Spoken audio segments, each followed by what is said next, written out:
The clip you're about to hear came from my podcast, The Doug Crabtree Report. If you want to hear full episodes, they drop every Monday at 8 p.m. Eastern.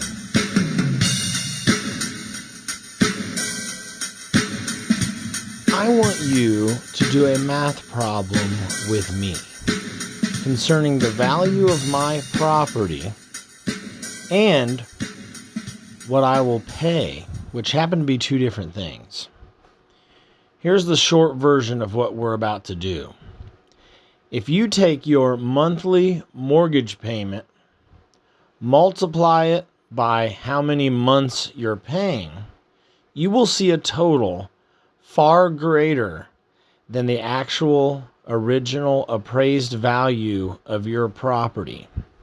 I've done this exercise with many people, and almost every single time when they see the number that they're actually paying for their property versus what the appraised value of their property actually was at closing, most people become physically ill at the number.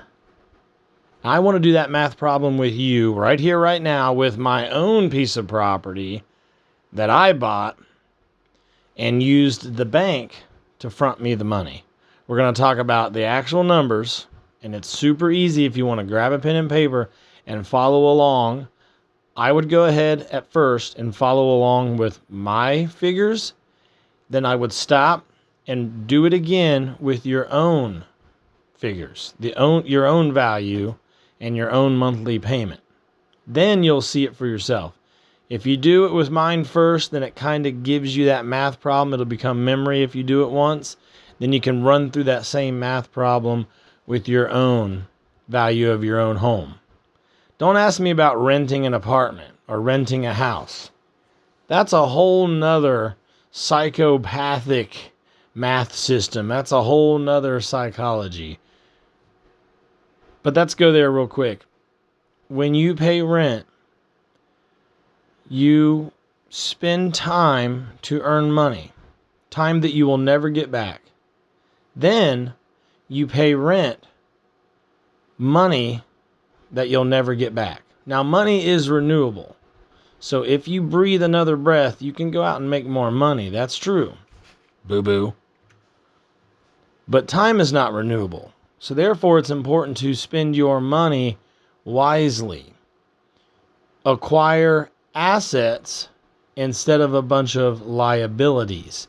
If you're my tenant, you owe me rent every month, then I am your liability. You are liable to me to pay me rent. That causes stress in your life, and it devalues your overall finances because you're never getting that money back. As your landlord, you're just paying my bills for a piece of property that you don't own, that you're most likely sharing with close neighbors around you, making all kinds of noise. The list goes on and on and on and on and on. Why you should never rent. Except for one little thing. If you have to put kids up in a home. But if I was you, I would rent the shittiest place you can rent and get by on as you prepare to make your next move. So going back to my piece of property, we'll compare it to your own. And when you do this math problem, you're gonna dookie in your shorts. What amazes me about this is that so few people actually know the first math problem I'm about to show them. And then we're going to do another math problem where we look at the calendar and how you could have easily bought your house 3 or 4 times. Meaning you could have bought your house, then bought 2 or 3 rental properties and had income with the same amount of money that you're paying. But I'm already giving you too much too soon. So let's start back at the beginning. Upon appraisal, my piece of property with the house on it, with the asset on it, was valued at $162,000. Okay? Now, I didn't have, at the time, $162,000 to make my house payment, to pay for my home, to pay for the property that the government is going to protect my free enjoyment on. Okay? By the way, that's all you're paying for, is you're paying for an agreement with the government to use their land, and they promise to protect your right of enjoyment on that land. But you don't technically own land in America. If you did, you wouldn't be paying taxes on it indefinitely. Okay?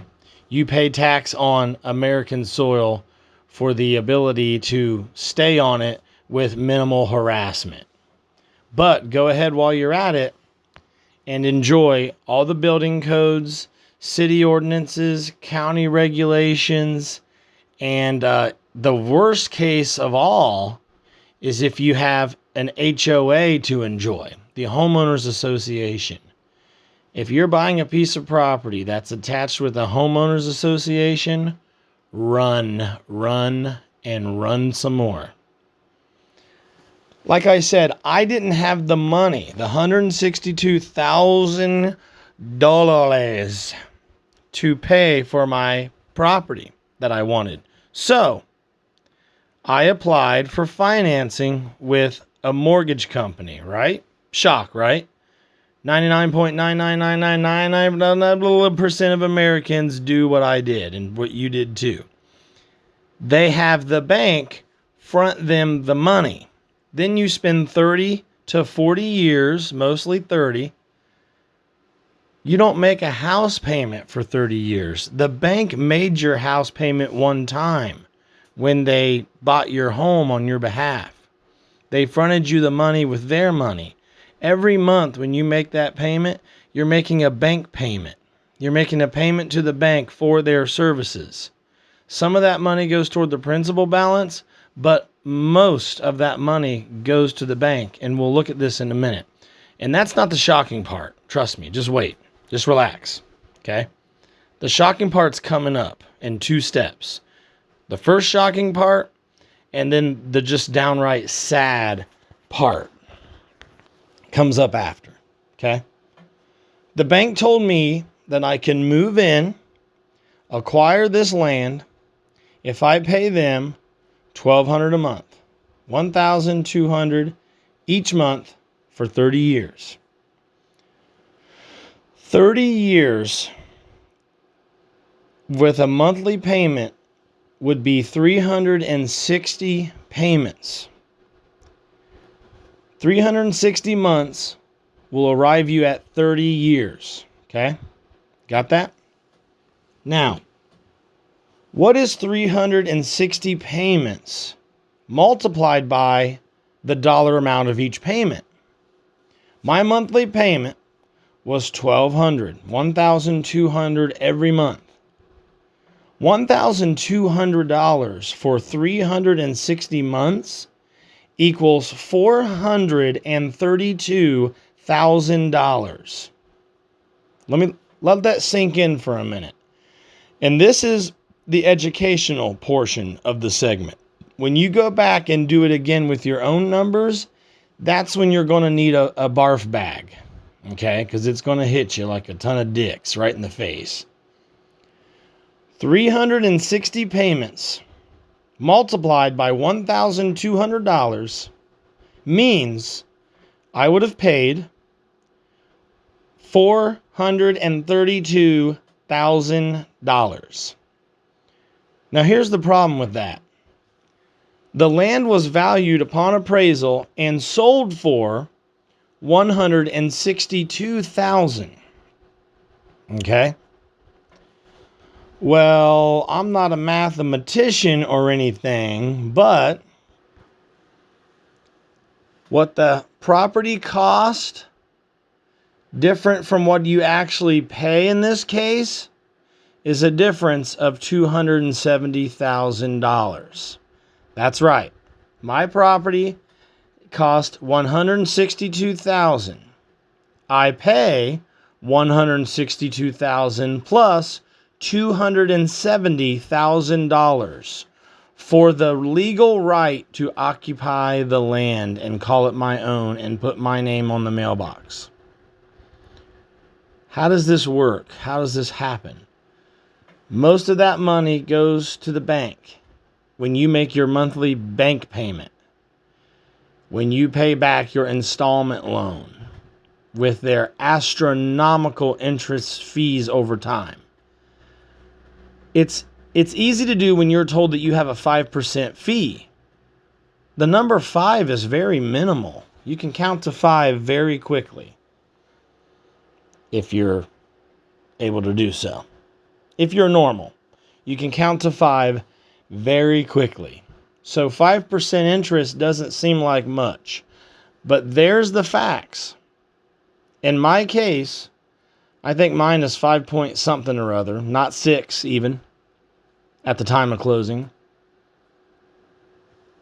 That interest rate over time, combined with all the other stuff you're paying, which is your stuff in escrow, that the bank doesn't keep necessarily, it gets dealt out to other companies, like your stupid home warranty coverage, which is a scam, aside from this scam that we're talking about primarily.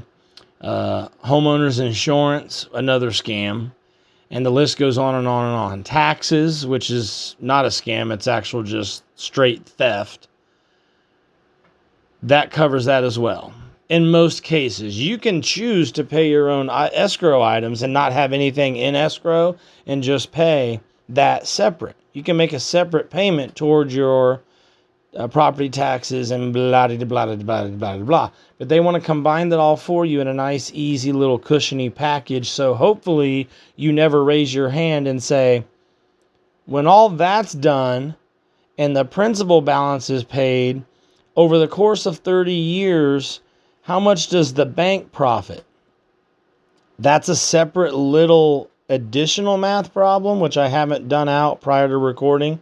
So I don't have that specific math problem in front of me, but I have this one where in my case, I'm going to pay the bank and others additionally from the property $270,000. $270,000 plus my property's value, $162,000, arrives us at the amount that I actually am going to pay in 30 years, $432,000. That's right. I would have signed the deal to pay $432,000 for a $162,000 piece of land with a money pit of a house on it. Okay? The reason it's called the American Dream is because you have to be dreaming to go along with something like that. How do you dream? You dream by being asleep. If you were awake to this realization, people wouldn't do this. Okay? Let's move on. Let's get scarier here. Okay? $432,000 cash. If I would have had that amount of money in my pocket the day of closing, then I could have bought this property plus an additional property of the same value and then some. Okay? Basically, here's how it breaks down. $432,000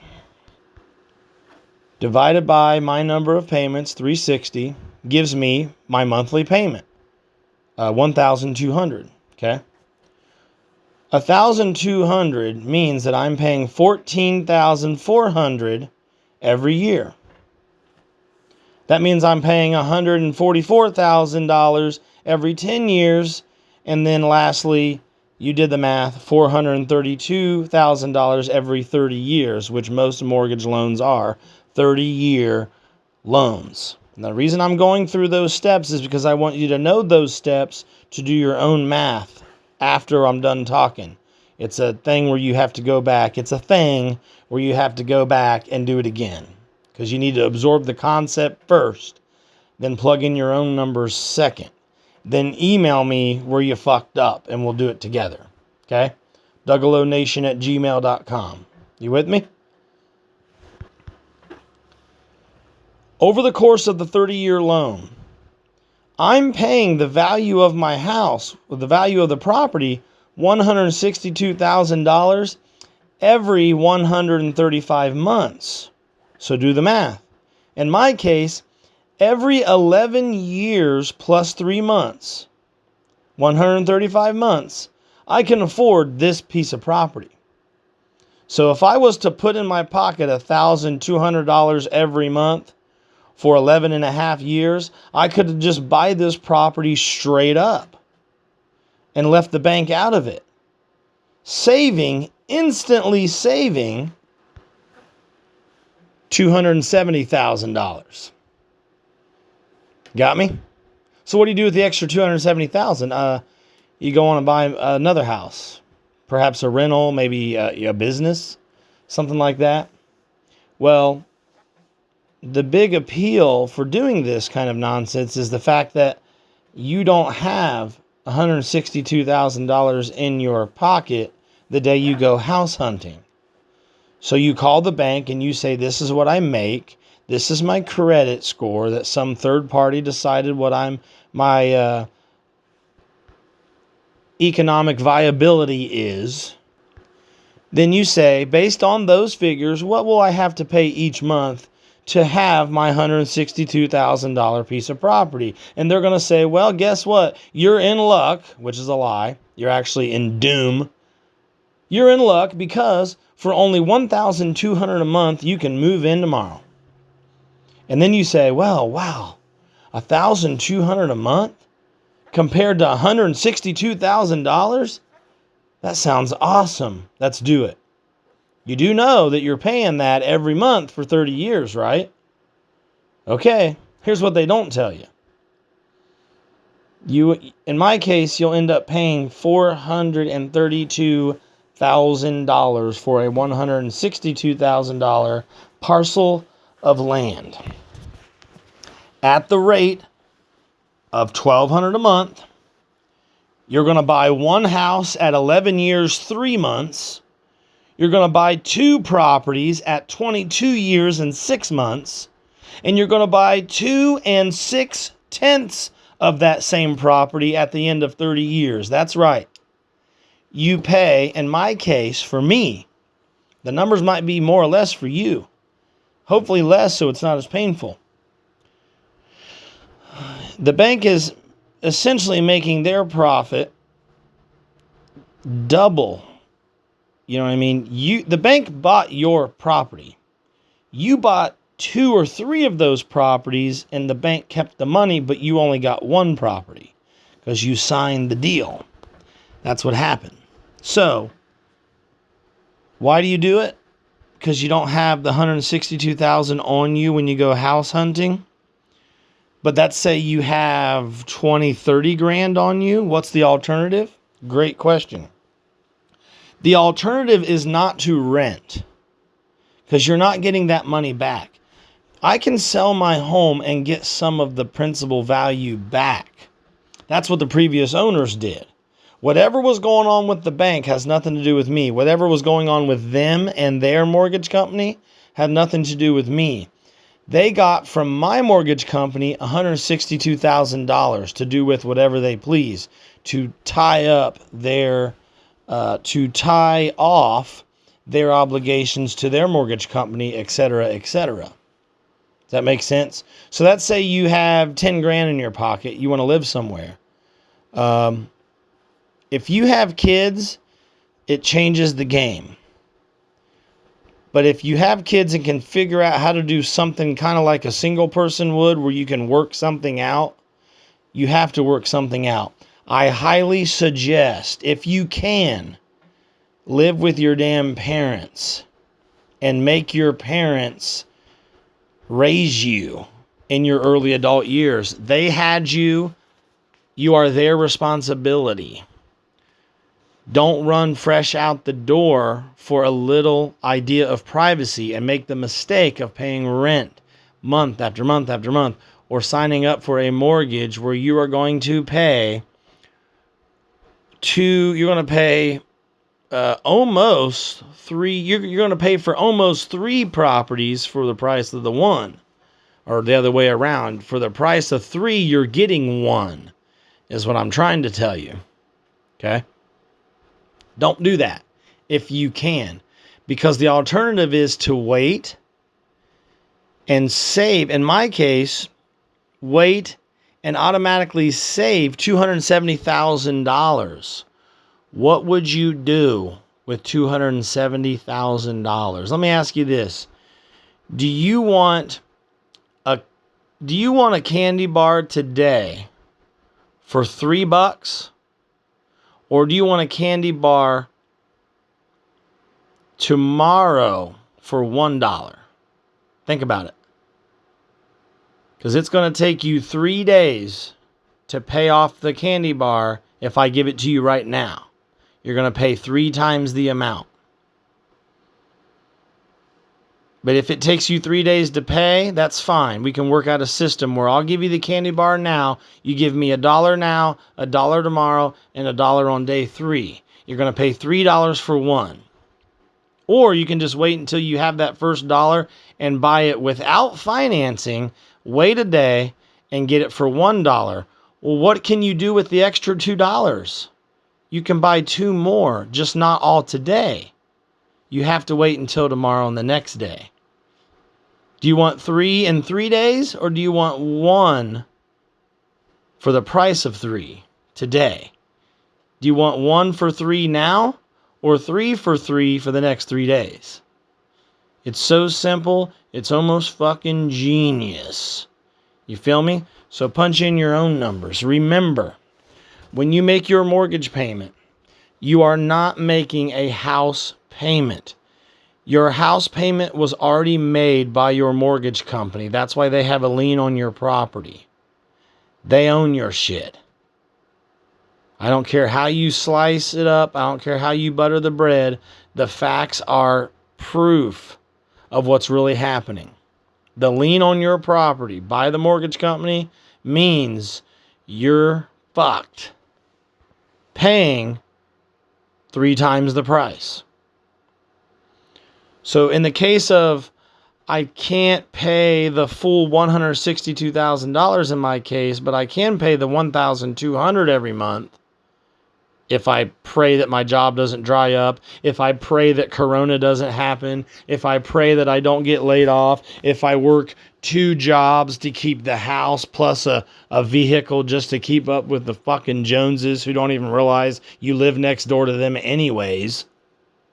If I try really hard and I commit to working my ass off outside of my career dream, and I do someone else's dream and support their business on their time clock and mind my P's and Q's and be a good little employee and work my dick and balls off for the next 30 years, then I can move in today. So what's the alternative? Let's say you don't have that much money to go shopping with. Friends, buy something cheaper and buy it outright. Buy a starter home. Okay? Don't try to buy your forever home, the home you'll retire in right now, unless you got Kenneth Copeland money for your 18th birthday and you can just do whatever you want. We ain't talking about that. We're talking about normal mopkas. All right? Well, I don't want a little starter home valued at 1/5 of the money that I want to pay for my normal house. First of all, you're not paying for a normal amount for the home you want. You're paying 3 times the amount for the home that you want. We've already covered that. Buy a house at 1/5 the value, the one you want, probably a little parcel of land in town. And then guess what? When you can afford to make your next bigger move, you don't have to sell your place. You can turn that place into revenue. Cash flow. Remember, cash by itself does literally nothing. I can set a dollar bill on the table. 1, it's not our money because look whose face is on it. We didn't print it. We don't regulate it. And we don't legally back it up. 2, it has no buying power because it's only sitting there. Only when you have cash flow, meaning income, does it become worth a fuck. Right? Cash flow. is worth something. Stagnant cash is literally useless. Money in the bank provides you with nothing but perceived false peace of mind. You want real peace of mind? Then have monthly income from a business that you have, even if you're starting small. Just like you might have to start small in your starter home. And by the way, you need to pause this right now and send this link to every person you know who's thinking about buying a house. Go ahead and buy you a little danky house, turn it into a rental, keep the property in your name indefinitely. When you go to make your next move, you now have a rental home. Your income stream becomes more so. Okay, it's like standing in a dry field. You have to wander around till you find a creek, something for water to flow to you for your own life. Well, imagine if you make it to where you form about 8 or 9 of them coming in. You have no worries. You want to talk about peace of mind. Peace of mind does not come with a 401k. Your 401k changes value every day before your eyes. It's same with stocks. Peace of mind doesn't come solely with stocks. I love stocks. I love trading. I use it. I trade in a way that gives me a lot of security, knowing what I'm doing type of feeling. I don't trade kind of blindly. That's a whole nother video we'll talk about later. Okay? But it's not a Wall Street payment system that gives you money. It's like the Wall Street casino instead, because it's a gamble. If you do it the way normal people do it. So yeah, am I claiming right now to have a little niche in the market? Yeah, sure, why not? Because I do. I invest the way I invest, and it has served me well. One of the key ingredients is to stay highly on top of it. And I have an algorithm. I swing trade technically. I don't day trade based on an algorithm that I have. I teach that algorithm for $1,000 a week, but we'll get into that later on the minjas, won't we? Buy a smaller home, perhaps. This is just advice. I'm not liable for anything you do and don't do. I'm not liable for any results. I'm disclaiming any liability. This is entertainment at best, and if you want to take it as advice, do it, but still, always question the advice you get and ask for help, ask for other opinions, and don't be lazy. Sit down, put on paper the pros and cons of this decision. And if you have any other questions, I'm here for you, baby. Especially if you're Randy. You know what I'm saying? Buy your little John. Turn it into a rental before you buy the next one. Or maybe by then you're ready to buy your dream home straight up with cash. If I buy my property for what it's worth, $162,000, I instantly save $270,000 just by leaving the bank out of it. Because lastly, again, I'll make this point for the 8th time. It's important. The last thing I'll say is this repeated concept. When you make your mortgage payment, you're not making a house payment. That's not real. That is a lie that you tell yourself. Your house payment has already been made by the mortgage company. It's been made once at closing. What you're paying every month is your mortgage payment. You're making your bank payment. You're paying the bank their fee plus your shit in escrow for what? For them fronting you the money. You didn't buy the house with the $162,000 you have because you didn't have the $162,000. The bank bought the house for $162,000. And if you're like me and my numbers, if you would have accepted this deal, the deal that was presented to me, which by the way, I eventually told them to go fuck theirself, but we'll get into that in a minute. And that wasn't easy. That came with some financial hiccups. But overall, whew, I dodged a fucking bullet. So look, I lost my train of thought, but what we were saying was the same. If you leave the bank out of it, you might have to wait a little bit. You might have to get a different home, not for you, but for your future tenants, and live in your future rental as you get started, as you grow your investment into real estate company, the company that is you, the company that you're going to love so much you never retire from, your rental business. You're going to expand. You might buy an apartment mega complex someday just by starting out right or starting today fresh. You with me? Okay, speaking of fresh, I got lunch here on my desk. I'm going to go for right now. We'll get back to some true crime stuff, I guess, next time. But damn if this ain't just as important. You feel me? You heard?